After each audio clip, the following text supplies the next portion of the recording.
Paul's letters to the Corinthians are really relevant today. When I talk to my students about the Corinthian letters, I frame it in terms of the early church wrestling with what it looks like to be a faithful community of Jesus followers in Greco-Roman culture. And they're doing that within a culture that has a totally different set of values, which is really relevant to us now in a post-Christendom society, trying to figure out what does it look like to be a faithful community of Jesus followers in a culture that has a totally different set of values. And Paul is addressing a number of issues where the Corinthians have conformed more to their culture around them than the gospel. And so in 1 Corinthians especially, he's continually addressing different ways that they have conformed more to that culture and not let the gospel actually be their primary or most salient identity. So I frame it that way, and then that helps the students connect to, okay, this ancient group of people is in some way struggling with the same identity formation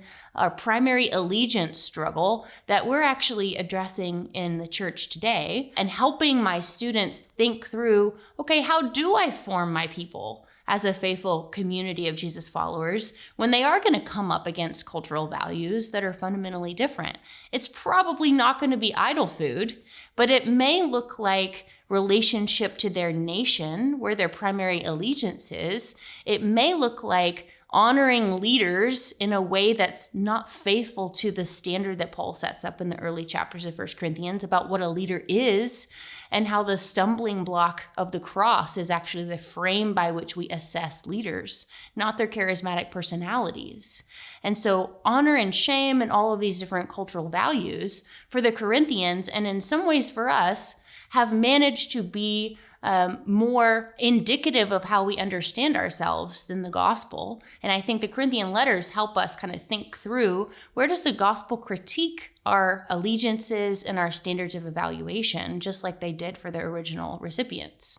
When I approach the Corinthian letters this way, students respond in a number of ways. Usually the reaction that I get is that they've never thought of it this way in terms of broader cultural Christian formation within a culture. They're usually taught to think about each individual issue Paul is addressing in 1 Corinthians as unrelated. It's just kind of a laundry list of things he had to address within because he has this list of problems. And they haven't thought about it in a more holistic way of Christian formation and the complexity of especially the Gentiles in these communities coming from an idolatrous culture where idol meat is a live issue, where if they're in a trade guild, probably libations would have been poured out to gods. And so in their society, in which there was no separation between political and secular or religious and secular, everything is religious. So it's really quite complex socially for them to change their allegiance.